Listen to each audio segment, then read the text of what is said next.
रोशनी रोशनी उम्मीद है तामीरदार रोशनी उम्मीद है तामीरदार अरकम है मंजिल तस्खीर की तदबीरदार अरकम है अरकम। अस्सलाम वालेकुम क्लास 3। उम्मीद है कि आप सब ईमान और सेहत की बेहतरीन हालत में होंगे। बेटा, हमारा आज का मज़मून उर्दू है, लेक्चर नंबर 23, सबक नंबर 7 है। उन्वान है हज़रत उस्मान गनी रज़ी ताला अन्हु। बेटा, लेक्चर शुरू करने से पहले मैं आपके साथ कुरान मजीद की एक आयत शेयर करना चाहती हूँ। कुरान मजीद की सूरह अल इमरान की, जो कुरान मजीद की तीसरी सूरत है, उसकी आयत नंबर 92 है। तुम नेकी के मुकाम तक इस वक्त तक हरगिज़ नहीं पहुँचोगे जब तक इन चीज़ों में से अल्लाह के लिए खर्च ना करो जो तुम्हें महबूब हैं। बेटा, इसमें बताया जा रहा है कि हमें अपनी वो चीज़ अल्लाह के राह में खर्च करनी चाहिए जो चीज़ हमें महबूब है। ठीक है, जो चीज़ हमें पसंद होती है, यानी कि हम अपने लिए जो चीज़ पसंद करते हैं वही चीज़ हमें अल्लाह के रास्ते में देने के लिए भी पसंद होनी चाहिए। ठीक है, ऐसा होता है कि हम अपने लिए तो बेहतरीन चीज़ पसंद करते हैं, लेकिन जब हमें किसी और की मदद करनी होती है तो हम हल्की और इस्तेमाल शुदा चीज़ उसे देते हैं, जो हम इस्तेमाल कर के थक चुके होते हैं कि हम उस पर एहसान भी कर रहे हैं, लेकिन वो एहसान अल्लाह की नज़र में कोई मायने नहीं रखता। ठीक है, तो जब हमें किसी दूसरे के लिए कोई चीज़ पसंद करनी हो तो बेटा इस बात का ख्याल रखना चाहिए कि हम हमेशा वो चीज़ लें जो हमें अपने लिए पसंद है। ठीक है, आए अब हम अपने सवाल की तरफ आते हैं। आज हम वर्कबुक पे सफ़ा नंबर 26 पे सवाल नंबर 4 करेंगे।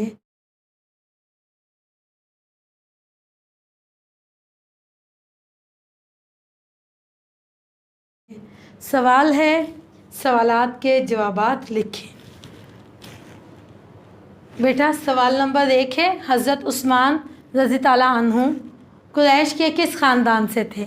बेटा, किस ख़ानदान से थे? आपने सबक पढ़ते हुए ये बात पढ़ी है, आपको याद होनी चाहिए। जी जल्दी से बताएं। जी, हज़रत उस्मान कुरैश के बनु उमैया ख़ानदान से थे। ख़ानदान का क्या नाम था? बनु उमैया ख़ानदान। ठीक है, अब हमारे पास सवाल नंबर 2 है, आप रज़ी ताला अन्हु को गनी के लक़ब से क्यों पुकारा जाता है? जी बेटा, जब मैंने आपको लेसन पढ़ाया था, समझाया था, तो मैंने उसमें बताया था कि गनी क्यों कहा जाता था और गनी का क्या मतलब है। ठीक है बेटा, गनी हम मालदार, अमीर और दौलतमंद को कहते हैं जिनके पास अल्लाह की दी हुई दौलत बहुत ज़्यादा हो और वो उसे अल्लाह की नेमत समझते हों। और हज़रत उस्मान रज़ी ताला अन्हु अपनी दौलत को अल्लाह की राह में, अल्लाह के कामों में या नेकी के रस्तों में इस्तेमाल करते थे, जिस वजह से इन्हें गनी का लक़ब दिया गया था। तो यहाँ पे जवाब देखें क्या है, क्योंकि वो अपनी दौलत को हमेशा नेकी के कामों में खर्च करते थे। जी बेटा, अब हम सवाल नंबर 3 करेंगे। सवाल नंबर 3 है, आप रज़ी ताला अन्हु को ज़ुन्नूरैन क्यों कहा जाता है? जी बेटा, आपको ज़ुन्नूरैन का मतलब पता है? ज़ुन्नूरैन का मतलब क्या है? ज़ुन्नूरैन हम 2 नूरों वाले को कहते हैं, यानी कि 2 नूर नबी सल्लल्लाहु अलैहि वसल्लम की 2 साहबजादियाँ हज़रत उस्मान रज़ी ताला अन्हा के निकाह में थीं। ठीक है, एक साहबजादी के इंतकाल के बाद नबी सल्लल्लाहु अलैहि वसल्लम ने अपनी दूसरी साहबजादी का निकाह भी हज़रत उस्मान रज़ी ताला अन्हा से कर दिया था, जिस वजह से इन्हें ज़ुन्नूरैन कहा जाता है। ठीक है, अब देखें जवाब क्या है। जवाब, क्योंकि हज़ूर अकरम सल्लल्लाहु अलैहि वसल्लम ने अपनी साहबजादी हज़रत रुक़ैया रज़ी ताला अन्हा के इंतकाल के बाद अपनी दूसरी साहबजादी हज़रत उम्मे कलसूम रज़ी ताला अन्हा का निकाह हज़रत उस्मान रज़ी ताला अन्हु से कर दिया था। इसी बिना पर आप रज़ी ताला अन्हु को ज़ुन्नूरैन के लक़ब से पुकारा जाता है। ठीक है, अभी तक हम हज़रत उस्मान रज़ी ताला अन्हा को ज़ुन्नूरैन कहते हैं। बेटा, अब हमारे पास सवाल नंबर 4 है, आप रज़ी ताला अन्हा को जामिउल कुरान क्यों कहते हैं? बेटा, जामिउल कुरान का मतलब है कुरान मजीद को जमा करने वाला। आप लोग जानते हैं कि हज़रत उस्मान रज़ी ताला अन्हा पढ़ने लिखने पर अबूर रखते थे, महारत रखते थे, जिस वजह से नबी सल्लल्लाहु अलैहि वसल्लम ने انہیں وحی لکھنے کے لیے اپنے ساتھ رکھا تھا۔ نبی صلی اللہ علیہ وسلم پہ جب بھی کوئی وحی نازل ہوتی تھی تو وہ حضرت عثمان رضی تعالیٰ عنہ کو لکھوا دیتے تھے۔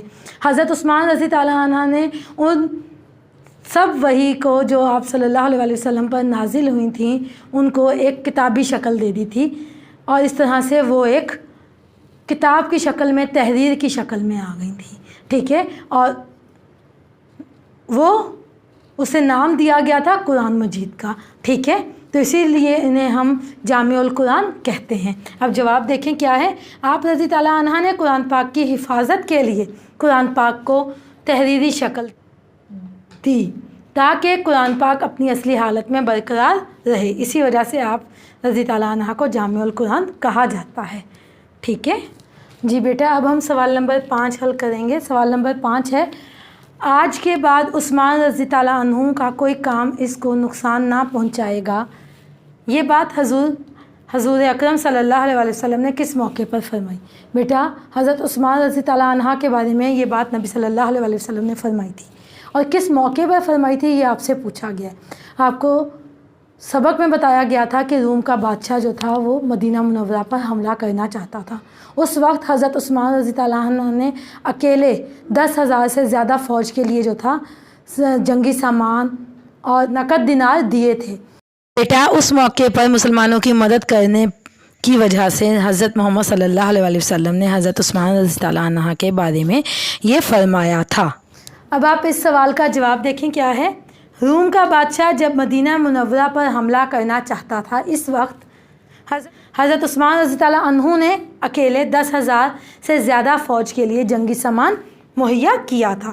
اس موقع پر نبی صلی اللہ علیہ وسلم نے حضرت عثمان رضی تعالیٰ عنہ کے لیے یہ فرمایا تھا، ٹھیک ہے بیٹا۔ آپ نے اپنا یہ کام اپنے ورک بک پہ کرنا ہے، اور کرنے کے بعد اپنے ٹیچر کو اس کی تصویر بنا کے بھیجنی ہے۔